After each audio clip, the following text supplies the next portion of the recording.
आज हम लोग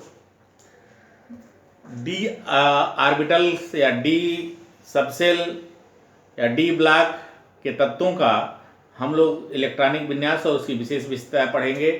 पिछले वाले वीडियो में डी ब्लॉक के बारे में बताया गया था और उसका इलेक्ट्रॉनिक विन्यास भी बताया गया था, तो आज उसी को थोड़ा सा हम लोग डिटेल चलेंगे। डी ब्लॉक के तत्वों का इलेक्ट्रॉनिक विन्यास, जैसे थर्ड बी उपवर्ग समूह 3 आधुनिक में स्कैडियम है। इसका इलेक्ट्रॉनिक विन्यास 1s2 2s2 2p6 3s2 3p6 3d1 4p2 है। तो थर्ड बी में स्कैडियम, एट्रियम, लेंथेनियम और एक्टिनियम है। एसी है, एससी वाई एल ए और एसी है। इसका इलेक्ट्रॉनिक विन्यास d1s2, यानी कि डी ब्लॉक में वे तत्व हैं जिसमें अंतिम इलेक्ट्रॉन डी ऑर्बिटल या डी सबसेल में प्रवेश करता है। तो डी ऑर्बिटल में यहाँ एक इलेक्ट्रॉन प्रवेश करे हैं। उससे पिछली वाली कोष इसका कल बताया चुका है कि बाह्य कोष का इलेक्ट्रॉनिक विन्यास n-2 n-1 d1 to 10 होता है, या ये भी 1 2 या 0 कुछ भी हो सकता है।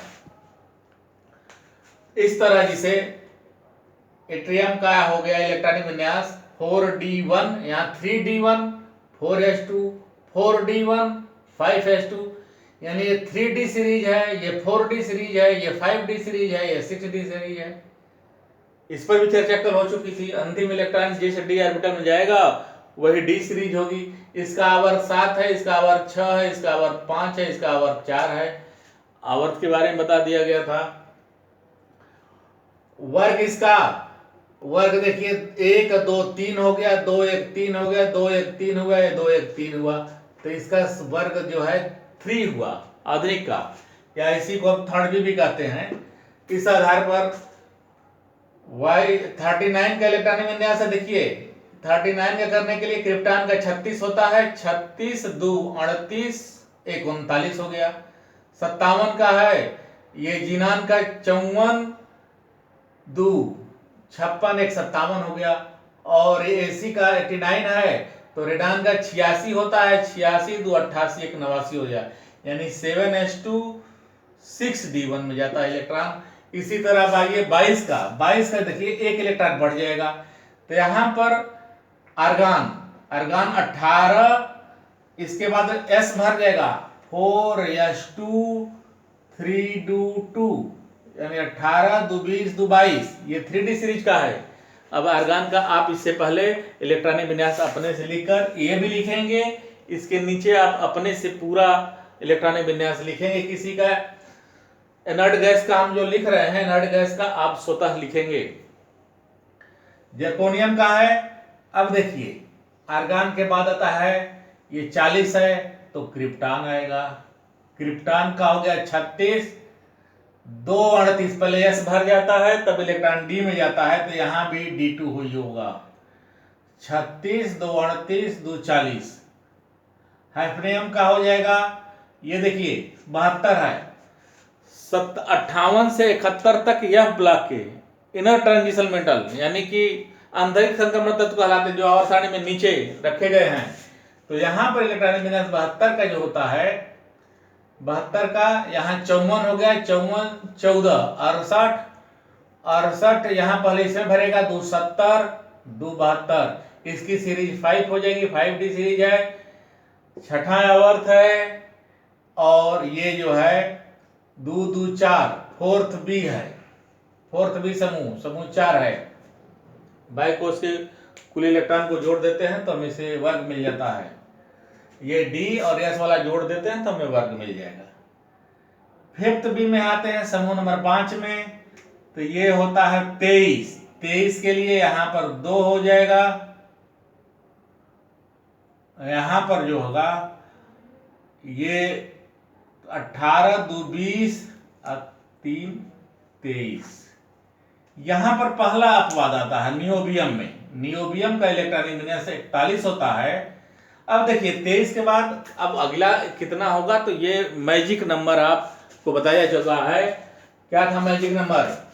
2 8 8 18 32, इसको मैजिक नंबर कहा गया। तो ये तो हमारी चर्चा नहीं हो रही है। जब अगला तत्व प्राप्त करना है तो इसी मैजिक नंबर से हम 18 जोड़कर प्राप्त कर ले रहे हैं। यहाँ 22 18 कितना होगा? 22 18 40 और 32 ये है। ये चौथा आवर्त है, ये पांचवा आवर्त है, ये छठा आवर्त है। इस तरह हम जोड़कर निकाल लेते हैं।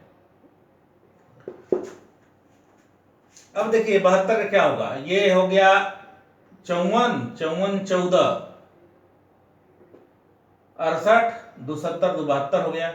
यहां पर आप बहु के नियम का अपवाद हो जाता है 41 में। तो यहां पर 41 के लिए क्रिप्टान 4d4 5s1 होता है।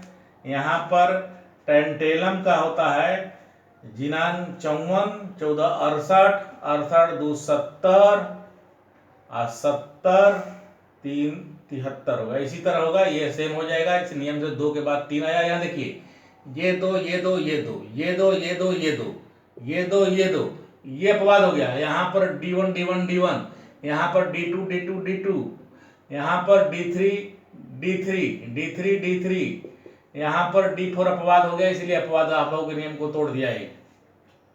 इसमें का इलेक्ट्रॉन इसमें चला गया। यहाँ पर इसी तरह फोर्थ बी वर्ग समूह में समूह 6 में क्रोमियम का अपवाद वाला है 3d5 4s1। ये आप जानते हैं, ये आप लिख लेंगे। ये क्रिप्टान का है, ये आर्गान का है। आर्गान का 18 1 19 5 24 हो जाएगा। मोलिब्डेनम का है, ये भी अपवाद हो जाता है। ये देखिए यहाँ पर ये अपवाद में हो गया। ये मोलिब्डेनम 42 है। इसी तरह 74 का आप लिख सकते हैं। 74 में कोई अपवाद नहीं है। ये है 5d4 6s1, ये अपवाद नहीं है मोलिब्डेनम। यहाँ पर इसी पर 3 के बाद यहाँ 4 हो गया है। यहाँ 3 के बाद यहाँ 4 होना चाहिए, यहाँ 5 हो गया है। यहाँ 2 यहाँ 2 यहाँ 2 होना चाहिए, 2 नहीं रहकर 1 हो गया है। इसलिए अपवादित हो गए हैं। यानी ये अपवाद का मतलब ये आप बाउ के नियम को तोड़ रहे हैं। इसी तरह आप इसको पूरा लिख लेंगे, आप लिखकर प्रैक्टिस कर लेंगे। 7th बी उपवर्ग समूह 7 में 25 मैग्नीज आर्गान 3d5। अब कुछ करना नहीं है। यहाँ पर 3d5 है, यहाँ पर S2 पूरा भर जाएगा। यहाँ पर 4 से 5 हो जाएगा। यानी कि यहाँ 4 से 2 3, ये 4 वाला है, ये 4 वाला है, यहाँ पर 4 है, ये वाला अंतिम इलेक्ट्रॉन है। यहाँ पर जो है ये यहाँ तक इलेक्ट्रॉन ये बढ़ा है, ये तक तो ये सब मिलकर जिनान तक है। जिनान के बाद 14 जोड़ दिया गया 68 68 2 70 4 74 हो गया। टंगस्टन का है, मोलिब्डेनम का है। ये यहाँ पर मैग्नीज का होगा, मैग्नीज का 18 2 20 5 25। ये देखिए टेक्नेटियम का है, यहाँ पर भी 36 है, 36 2 38 5 43 यहाँ हो गया।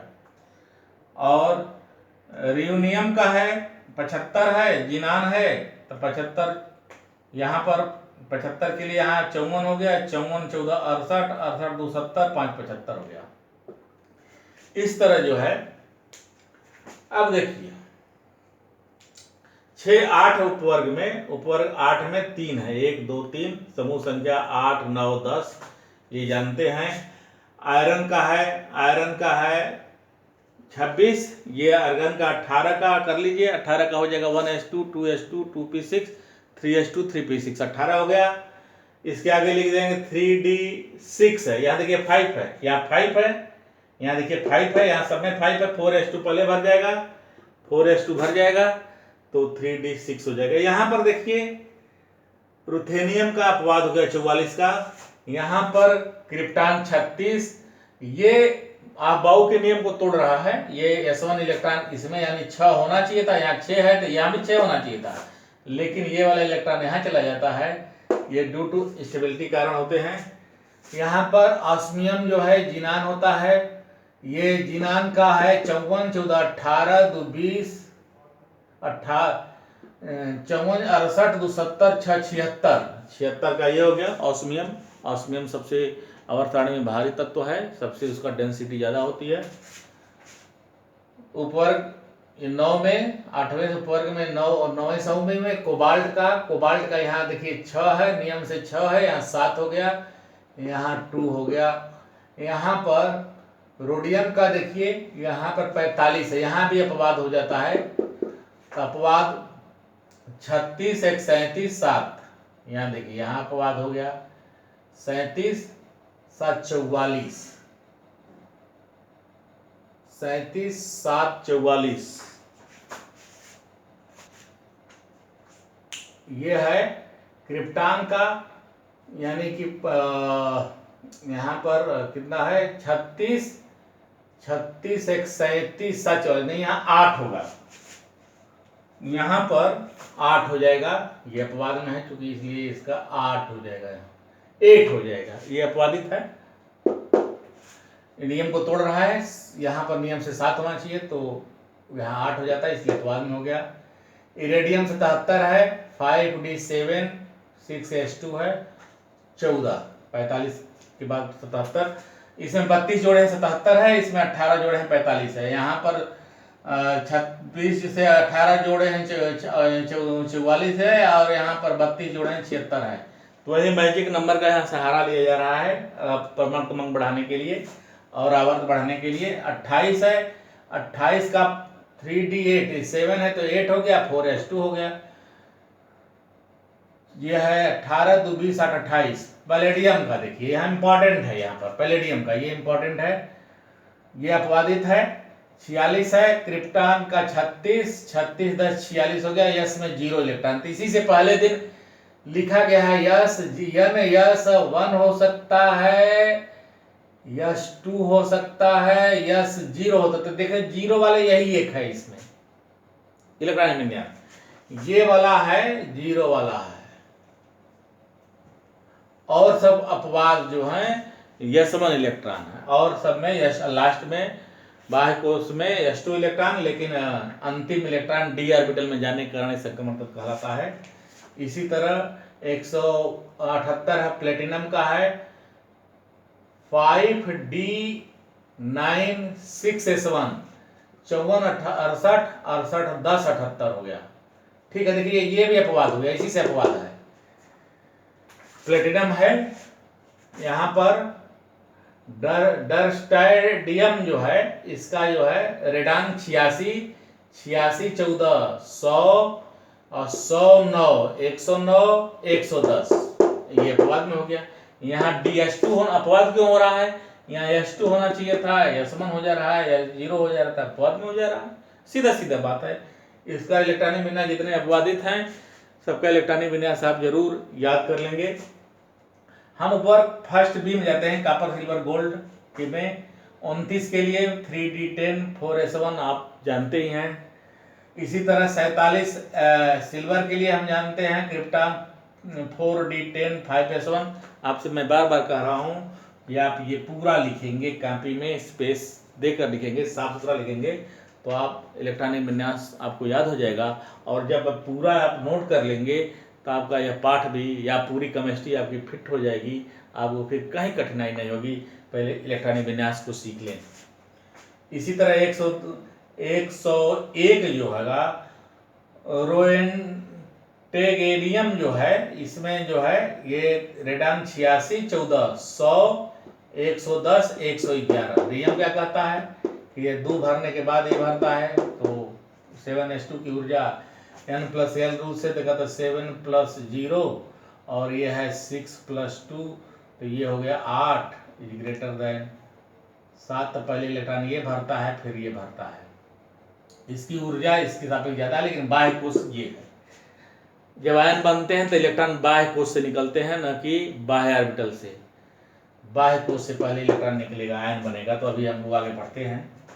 जिंक का है, जिंक देखिए ऊपर सेकेंड बी समूह 12 में 30 आर्गन, इसमें डी ऑर्बिटल और एस ऑर्बिटल पूरे भरे हुए। तो 18 2 20 10 30, कैडमियम 48 36 10 46 2 48, Hg मरकरी 54 14 68 68 2 70 10 80। अब देखिए इसमें ये दुविधा में बना देता है, डी ऑर्बिटल पूर्णतः भरा हुआ है, यस ऑर्बिटल पूरा भरा हुआ है। एस और डी पूर्ण भरा होने के कारण इसके गुण जो होते हैं, यह डी ब्लॉक के अन्य तत्वों के गुणों से इसके गुण मैच नहीं करते हैं। ये क्वेश्चन है। अब इस पर विवाद होता है, क्या यह संक्रमण तत्व है या नहीं है। हालांकि इसमें तो संक्रमण तत्व में रखे गए हैं, क्योंकि अंतिम इलेक्ट्रॉन डी में ही जाता है। इस आधार पर तो डी ऑर्बिटल संक्रमण तत्व में है, लेकिन डी ऑर्बिटल पूर्णतः भरे होने के कारण डी ब्लॉक के अन्य तत्वों के इनके तत्वों से इनके गुण भिन्न होते हैं। जैसे डी ऑर्बिटल के अपूर्ण होने से जिन तत्वों के डी ऑर्बिटल, जिन आयनों के डी ऑर्बिटल अपूर्ण होंगे, पेयर नहीं होंगे, अयुग्मित इलेक्ट्रॉन होंगे, वह उनके आयन धनायन होंगे, उनके आयन रंगीन होंगे, वे तत्व रंगीन यौगिक बनाते हैं। तो यहाँ पर वो गुण नहीं पाया जाता है, रंगहीन होते हैं। इसके साथ अगली प्रॉपर्टी दूसरी है क्लेरेमिनेमा की, ये सभी तत्व धातुएं हैं तथा ये सभी तत्व आघातवर्धनीयता, धातुओं के सभी गुण आघातवर्धनीयता, तन्यता, उष्मा और विद्युत के सुचालकता के गुण इसमें अंदर होते हैं। ये धन वृत्ति धनायन प्रवृत्ति रखते हैं, इलेक्ट्रॉन त्याग करते हैं। संयोजकता, डी ब्लॉक के तत्व परिवर्ती संयोजकता प्रदर्शित करते हैं, यानी किप्रस आयन है, किप्रिक आयन है, यहाँ प्लस धन संयोजकता धन 1 है, यहाँ धन 2 है, यहाँ धन 2 है, यहाँ धन 3 है। ये फेरस आयन है, फेरिक आयन है। तो फेरस आयन की संयोजकता +2 होती है, फेरिक की +3 होती है, क्यूप्रस की +1 होती है, क्यूप्रिक की +2 होती है। इनके आयन क्रिया में पहले यह सबसे से इलेक्ट्रॉन निकलते हैं। जैसे किसी का आयन का जो है धनायन बनाना होगा तो पहले इलेक्ट्रॉन यस ऑर्बिटल से निकला है। जैसे हम इलेक्ट्रॉन निकालते हैं कापर का हम इलेक्ट्रॉन यहाँ से निकाल लेते हैं, ये जैसे ही बनाना है हमको। तो कापर का इलेक्ट्रॉनिक विन्यास क्या है, कापर का देखिए 29 है, तो ये है 29 Cu, तो 1s2 2s2 2p6 3s2 3p6 3p6 4s2 3d, देखिए 3d यहाँ 10 हो जाता है, 4s1 होता है। तो इलेक्ट्रॉन पहले अब बाह्य कोश से, यानी कि यहाँ 3d10 4s1, तो क्यूप्रस आयन का इलेक्ट्रॉन जब निकलेगा एक धनायन, तो ये निकलता है, तो ये 1s2 2s2 2p6 3s2 3p6 3d10 हो जाता है, यानी ये पूर्णतः भरा हो जाता है। अगर Cu++ का करेंगे तो Cu++ का इलेक्ट्रॉनिक विन्यास निकालने में ये हो जाएगा, यहाँ पर आर्गान हो जाएगा, ये हो गया 18 और 3d9 हो जाएगा। 18 2 पहले निकल गया बाह्य कोश से, पहले निकला इलेक्ट्रॉन, तो 1 निकल गया और 3d9, तो ये हो जाएगा 2, तो यानी 27 हो जाएगा। 18 9 27 हो गया। यानी कि पहले इलेक्ट्रॉन देखिए यहाँ डी ऑर्बिटल यस ऑर्बिटल नहीं है, इलेक्ट्रॉन निकल गया, यानी यहाँ पर यस 0 हो गया, 4s0 हो गया, यहाँ 4s0, यानी इसमें कोई इलेक्ट्रॉन नहीं होंगे। इस तरह धनायन बनाते हैं। कोई छात्र मुझसे पूछा कि सर इलेक्ट्रॉन पहले 3d से निकलेगा कि 4s से, तो मैंने बताया कि इलेक्ट्रॉन पहले बाह्य कोश से निकलेगा, यानी यस ऑर्बिटल से निकलेगा, डी ऑर्बिटल से बाद में निकलेगा। तो यही इसकी व्याख्या है। इस तरह जो है यहाँ पर इनके आयन क्रिया में पहले यस सबसेल से इलेक्ट्रॉन निकलता है, उसके बाद डी सबसेल से, जैसे आपने समझ लिया कि पहले डी सबसेल से, जैसे Cu++,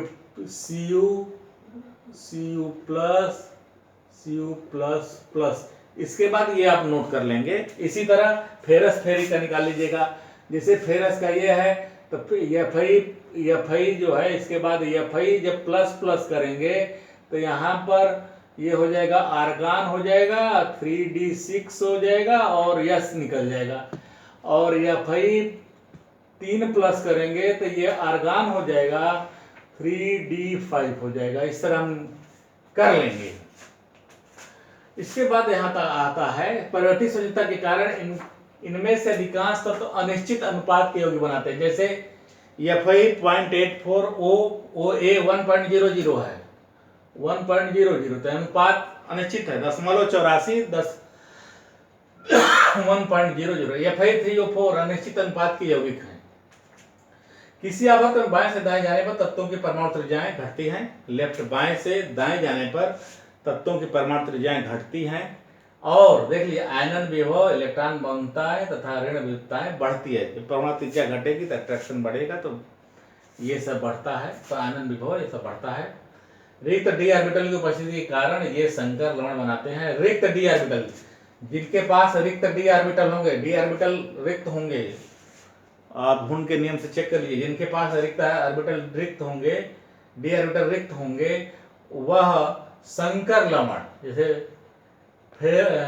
potassium ferrocyanide, tetrammine cupric sulphate, यानी यहाँ पर साइनेट आयन ये है, फेरोसाइनेट आयन है, यहाँ पर अमीनो ये कॉपर का साल्ट है ये सब, इनके आयन से -4 है, +2 है।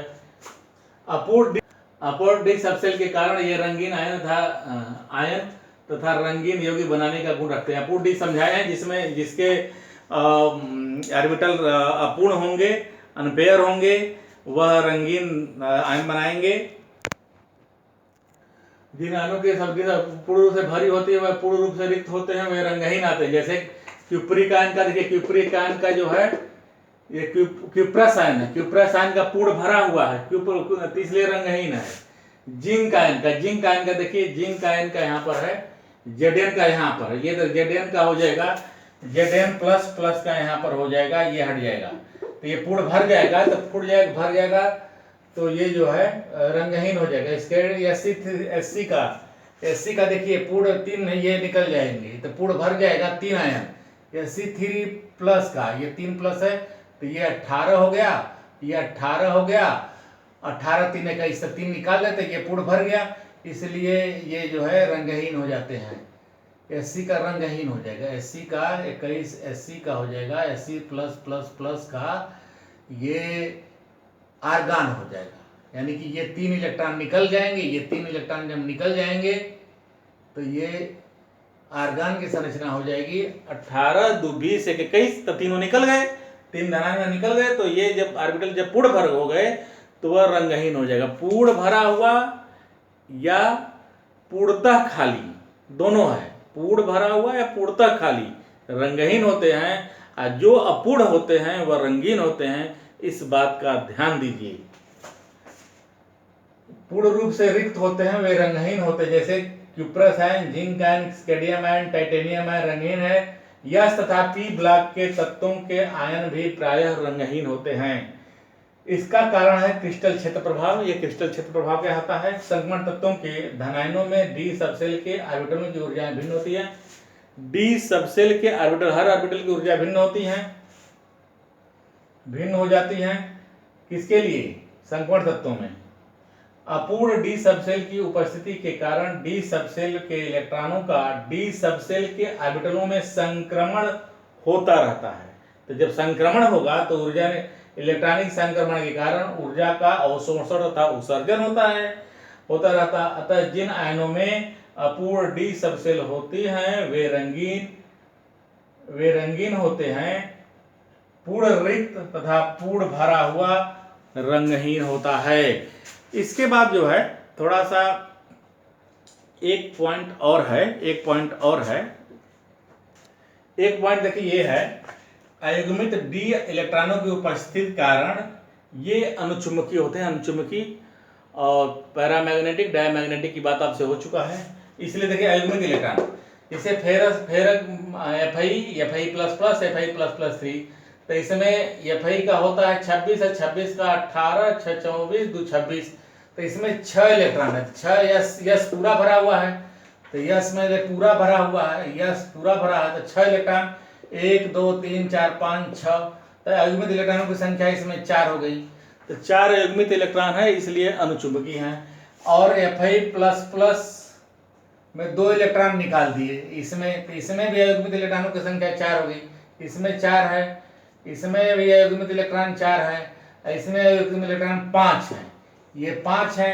इसलिए अयुग्मित इलेक्ट्रॉनों के कारण ये अनुचुंबकीय के गुण प्रदर्शित करते हैं। अधिकांश तत्व जो भी जिनकी इलेक्ट्रॉनिक विन्यास दे रही है जिसमें अयुग्मित इलेक्ट्रॉन होंगे वे तत्व जो है अनुचुंबकीय गुण प्रदर्शित करते हैं। बहुत बहुत धन्यवाद।